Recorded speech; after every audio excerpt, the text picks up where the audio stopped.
ईशुदाय सागर चॅनलमध्ये सर्वांचं स्वागत असो.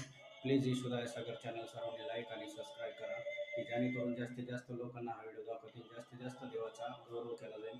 प्रियजनांनो, आज तुमच्यासाठी सुंदरसा देवाचा मन्ना घेऊन आलो आणि वचनाची रिडिंग आहे स्वत यशायाचा 12वा अध्याय आणि स्तुतिगीत. परमेश्वराला काय केलं पाहिजे? स्तुतिगीत केलं पाहिजे आणि परमेश्वराचा धन्यवाद घ्यायला पाहिजे. ज्यावेळेस तुम्ही स्तुतिगीत करता, देवाला धन्यवाद देता, ते देव काय करतो? महान आणि मोठं मिरेकल करतो. जसं दावीद राजाने स्तोत्रसंहिता केली, स्तुतिगीत मध्ये केली. जंगलामध्ये असताना त्यांनी स्तुतिगीत केली, देवाला धन्यवाद दिला, महान महान मोठे मोठे मिरेकल झाले. त्यांनी आसवली मारल्या, सिंहाचे जबडे फाडले. आणि ज्यावेळेस दावीद राजा जगामध्ये आला, त्यावेळेस राजाने, ज्यावेळेस तो राजा नव्हता, पण ज्यावेळेस गोल्यात त्याच्या समोर बसला, तर गोल्यातला त्यांनी भाकर म्हणून उचललं आणि एका दगडाने गोल्यातला पाडला. आणि ज्यावेळेस गोल्यातला पाडला दावीद राजाने, तर तो राजा झाला. म्हणून ज्यावेळेस स्तुती आराधना होती, त्यावेळेस देवाचं स्तुती आराधनेमध्ये देवाचं महान आणि मोठं मिरेकल होतं. म्हणून स्तुती आराधना रोज प्रत्येकाने केली पाहिजे. म्हणून प्रियजन, तुम्ही सर्वांनी स्तुती आराधना करा. मी तुमचं ते वचन वाचतो देवाचं. यशा शुभ वर्तमान याचा देवाचा सुंदरसा म्हणणं आहे तुमच्यासाठी. यशा शुभ वर्तमान याचा 12वा अध्याय, त्यातलं पहिलं वचन, स्तुतिगीत.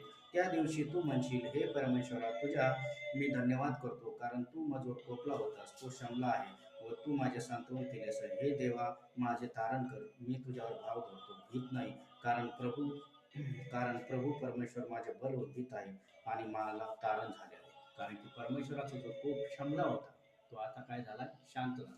ज्यावेळेस आपण परमेश्वराकडे नव्हतो, दुसरीकडे होतो, आणि ज्यावेळेस परमेश्वराकडे नसल्यामुळे आपण दुसरीकडे होतो प्रियजन, त्यावेळेस परमेश्वराचा खूप आपल्यावर भडकला होता. पण ज्यावेळेस आपण परमेश्वराला उद्धार करता प्रभू आणि परमेश्वर म्हणून ग्रहण करतो, आणि ज्यावेळेस परमेश्वराला आपला तारणारा देव म्हणून स्वीकारतो, तर त्यावेळेस तो खूप क्षमतो. कारण की देव म्हणतो, मी तुझ्या पापाची क्षमा करणारा परमेश्वर आहे. बऱ्याच जणांना वाटतं देव पापाची क्षमा करीन, कारण मी पाप केले. पण जर तुम्ही पश्चाताप केला आणि खऱ्या अंतःकरणाने देवाला म्हणला, देवा, खरंच मी पाप केले, माझ्या पापाची मला क्षमा कर, मी माझे पाप पदके तुझ्या समोर ठेवतो.